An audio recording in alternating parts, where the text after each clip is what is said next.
आज हम तराइन के द्वितीय युद्ध के बारे में बात करेंगे। तो तराइन के प्रथम युद्ध में मिली अपमानजनक पराजय को मोहम्मद गौरी भूला नहीं था। गजनी में पहुंचकर उसने बदला लेने के लिए जोर से तैयारी प्रारंभ कर दी। उसके नींद और आराम को हराम मान लिया। दूसरी ओर पृथ्वीराज ने मोहम्मद गौरी को तराइन के मैदान में पछाड़ कर अपने राज्य और देश की समस्याओं का अंत मान लिया। उसकी सबसे बड़ी भूल थी भागती हुई गौरी की सेना का पीछा न कर उसे पुनः एकत्र होकर दोबारा अपने राज्य पर आ टूटने का पूरा मौका दे देना था। 1192 ईस्वी में तराइन के द्वितीय युद्ध में गौरी ने पृथ्वीराज तृतीय चौहान को पराजित कर दिया।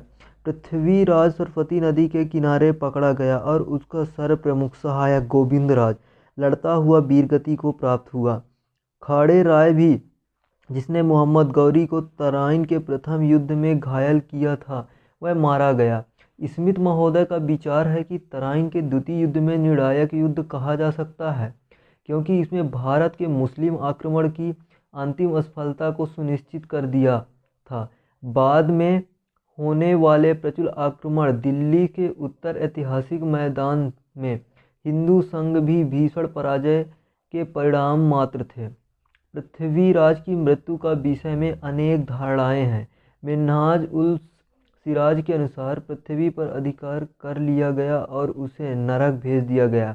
हसन निजामी का विचार है कि पृथ्वीराज का अजमेर में ले जाकर वध कर दिया गया। पृथ्वीराज पर देशद्रोह का अपराध लगाया गया। चंद्रबरदाई के अनुसार पृथ्वीराज को गजनी ले जाया गया और वहां उसका वध कर दिया गया। अजमेर में जाने के विचार को अधिकतर स्वीकार किया जाता है, क्योंकि पृथ्वीराज के विशेष सिक्के जिन पर संस्कृत में हमीरा अंकित है मिलते हैं, वह अजमेर के किले में चित्र कक्ष से सुवारों द्वारा मारे जाते हुए मुसलमानों के चित्रों को देखकर मोहम्मद गौरी अत्यंत क्रोधित हुआ और पृथ्वीराज को मार डाला। जयचंद्र ने इस उपलक्ष्य में अपने राज्य में दीपावली मनाई थी।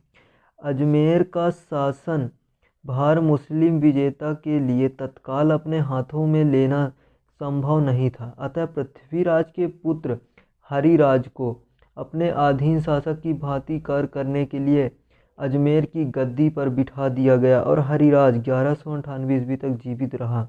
और इस बीच अजमेर के मुसलमानों ने छीन भी लिया था, परंतु आक्रमणकारियों के विरुद्ध वह लंबे समय तक अपने को टिकाए नहीं रख सका और अंततः अग्नि में अपनी प्राण आहुति देकर समाप्त हो गया।